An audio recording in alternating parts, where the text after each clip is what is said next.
Positive बनना चाहता है, पॉजिटिव बोलना, पॉजिटिव सोचना, पॉजिटिव रहना चाहता है।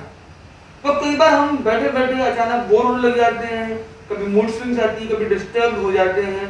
आखिर क्यों? भगवान महावीर हमें कुछ शाश्वत सत्यों से जोड़ते हैं और कहते हैं कि हम उनकी भावना यानी उसका मेडिटेशन करें, बार बार अनुचिंतन करें और अपने अवचेतन मन की प्रोग्रामिंग करें, तभी हम सही मायने में अंदर से पॉजिटिव और बैलेंस्ड बन सकेंगे। पॉजिटिव सोचना और पॉजिटिव होने में बहुत बड़ा डिफरेंस है। पॉजिटिव सोचना केवल हमारी माइंड प्रोसेस की बात है, हम कोशिश करते हैं पर वापस हम नेगेटिव में भी जा सकते हैं। तो अगर अंदर से हम पॉजिटिव हो जाए यानी हम अंदर से सत्य को समझ जाए तो एक बहुत बड़ा परिवर्तन आ जाएगा। पॉजिटिव होने का मतलब है कि हम सही हो जाए, हम सत्य को जान जाए, और जब हम सत्य में रहते हैं तो हमें डिस्टर्ब कोई कर नहीं सकता है। हालात बदल सकते हैं। अगर आपने अंदर से उस सत्य को स्वीकार कर लिया है कि हालात बदल सकते हैं तो आप बैलेंस में रहेंगे, आपकी दृष्टि संयत रहेगी और आप उसका तोड़ भी निकाल पाएंगे। वो एक बैलेंस हम सबकी लाइफ में होना ही चाहिए।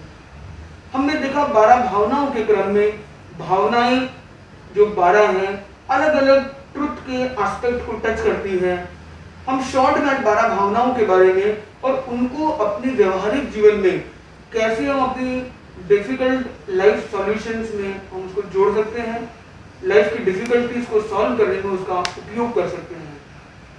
पहला है अनित्य, यानी यदि आप एलर्जी फील कर रहे हो, सीजनल चेंज से बीमार हो रहे हो या होने वाले कोई भी जीवन में परिवर्तन से आप डिस्टर्ब और इरिटेट होते हो, ये अनित्य भावना आपके लिए है जो हमें ट्रेन करती है डिफरेंट सिचुएशंस में बैलेंस क्रिएट करने की। यदि आप बहुत ज़्यादा निर्भर दूसरों पर रहते हो और दूसरों के जाने से आप एकदम डिस्टर्ब डिप्रेस भी हो जाते हो, तो अगर आप डिप्रेशन में हो, ओवर डिपेंडेंसी में हो, तो दूसरी भावना अशरण आपके लिए है, वो आपको आत्मनिर्भर बनना सिखाती है। यदि फाइनेंशियल अप डाउन के कारण आप एकदम लो फील कर रहे हो तो तीसरी भावना आपके लिए है। चौथी भावना उसके लिए है जो लाइफ में थोड़ा सा बोर हो रहा है, अपने आप से डिस्कनेक्टेड है, जिसके लाइफ में क्लैरिटी नहीं है, जो लाइफ में सही डिसीजन लेने में जिसको कठिनाई होती है, उसके लिए चौथी एकत्व भावना है।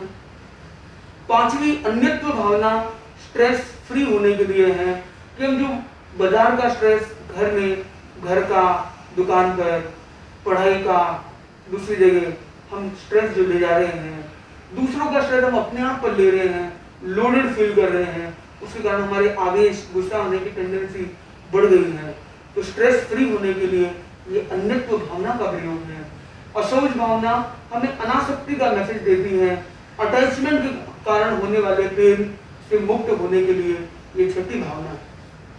सातवीं आठवीं भावना एक कॉम्बो पैकेज है, आश्रय और संबर, जो रूट कॉज को एनालाइज करना, उसका अंतर रूट से उसको निराकृत करने का फॉर्मूला हमें देती है। नौवीं भावना निर्जरा, डैमेज कंट्रोल के लिए है। हमारी लाइफ में कोई गड़बड़ियां कई बार हुई होगी, उन सब के निराकरण के लिए, उनको क्लीनिंग करने के लिए, अपने चक्रा को रीहील करने के लिए निर्जरा भावना बहुत ही उपयोगी है। धर्म भावना हमें अंदर से शार्प करती है कि किस प्रकार से हम कार्य करते हुए जागरूकता का परिचय दें और उस अवेयरनेस के कारण हमारे होने वाली गलतियों की तादाद कम हो और हम एफिशिएंटली हम काम कर सकें। तो अपनी एफिशिएंसी को इंक्रीज करने के लिए 10वीं भावना है। 11वीं भावना हमारे फोकस, कंसंट्रेशन को बढ़ाने के लिए है और 12वीं भावना लाइफ के उन एक्सपीरियंसेस के इम्पोर्टेंस पर है जो अनबिलीवेबल, जो रियलाइजेशन रिलेटेड है।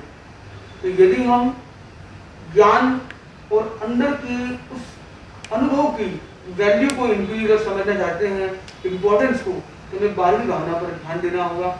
इस तरह 1 से लेकर 12 भावनाओं में साधक अलग अलग गहरे सत्यों पर अनुप्रेक्षा करता है जिसकी जिसे जरूरत है। यानी जो चीज हमेशा चेंज करने के लिए तैयार रहता है, चेंजिंग एस्पेक्ट को हमेशा एक्सेप्ट करता है, उसे उतनी अनित्य भावना की शायद जरूरत नहीं है, वो उसकी लाइफ में क्लैरिटी की कमी है, तो उसे एकत्व भावना का मेडिटेशन कम से कम 21 दिन अवश्य करना चाहिए।